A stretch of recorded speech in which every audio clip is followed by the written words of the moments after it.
تین چیزوں میں کبھی شرم محسوس نہ کرو۔ نمبر 1 پرانے کپڑوں میں، نمبر 2 غریب دوستوں میں، اور نمبر 3 بوڑھے ماں باپ ہو جانے پر۔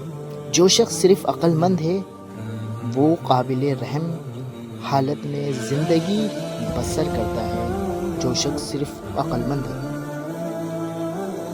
اگر لوگوں کو ایک دوسرے پر اعتبار نہ ہو تو ہر ایک صرف اپنی آمدنی پر گزارا کر رہا ہوتا ہے۔ بدتمیزی کا تعلق تعلیم سے نہیں جناب تربیت سے ہوتا ہے، تعلیم سے نہیں ہوتا ہے۔ صبح کی نیند انسان کے ارادوں کو کمزور کر دیتی ہے۔ منزلوں کو حاصل کرنے والے کبھی بھی دیر تک نہیں سوتے، وہ جلدی اٹھ جایا کرتے ہیں، کیونکہ صبح کی نیند انسان کے ارادوں کو کمزور کر دیتی ہے۔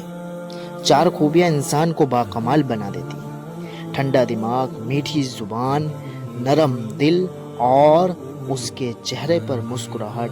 یہ 4 خوبیاں انسان کو باکمال بناتی ہیں۔ کسی کے برا کہنے سے نہ ہم برا ہو جاتے ہیں اور نہ ہی کسی کے اچھا کہنے سے ہم اچھے ہو جاتے ہیں۔ ہر شخص اپنا ظرف دکھاتا ہے اور دوسرے کا عکس نہیں۔ کوئی تم سے روٹھ جائے تو پھر وہی خود تم سے ملنے کو ترسے تو اسے کبھی مت کھونا، کیونکہ وہ تم سے بہت زیادہ پیار کرتا ہے جو روٹھ جانے پر تمہیں منائے۔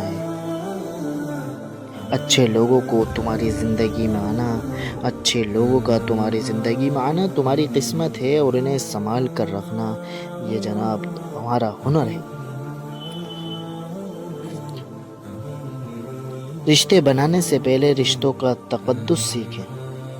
بات بنانے کے لیے الفاظ تو بہت سارے ہوتے ہیں، لیکن کردار بنانے کے لیے اعمال درکار ہوتے ہیں۔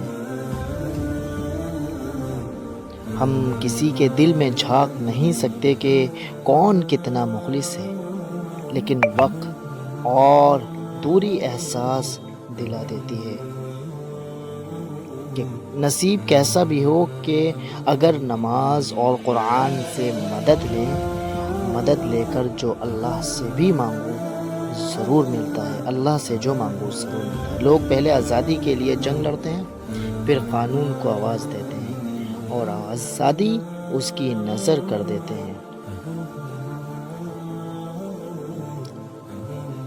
فراموش کرنے والے خوش قسمت ہوتے ہیں، کیونکہ وہ اپنی غلطیوں پر قابو پا لیتے ہیں۔ بن بلائے مہمانوں کا خیر مقدم اس وقت ہوتا ہے جناب جب وہ گھر سے جا چکے ہوتے ہیں۔ اگر تم کسی کے ساتھ بھلائی کرو اور تمہیں اس کا بدلہ برائی کی صورت میں ملے تو سمجھ لو کہ تمہاری نیکی قبول ہو گئی ہے۔ پانی حد سے بڑھ جائے تو طوفان بن جاتا ہے، اور انسان اگر حد سے بڑھ جائے تو شیطان بن جاتا ہے، اور جو شیطان بن جائے تو بس ختم۔ صرف 2 لوگ مقدر بدلنے والے ہوتے ہیں، ایک وہ جنہیں وفادار دوست ملتا ہے، دوسرا جن کے ساتھ ماں کی دعائیں ہوتی ہیں۔ یہ 2 لوگ مقدر بدلنے والے ہوتے ہیں۔ جس کو علم ہو جائے کہ اللہ بڑے غور سے سنتا ہے تو پھر وہ اپنی کہانی کسی دوسرے کو نہیں سناتا ہے کبھی بھی۔ اللہ پاک ایسا وقت بہت جلد لائے گا کہ جب تم اپنی آنکھوں سے اپنے لیے معجزے ہوتے دیکھو گے۔ تو دوستو ویڈیو کو لائک اور چینل کو سبسکرائب کرنا نہ بھولیں۔ جزاک اللہ خیرا۔ السلام علیکم ورحمۃ اللہ وبرکاتہ۔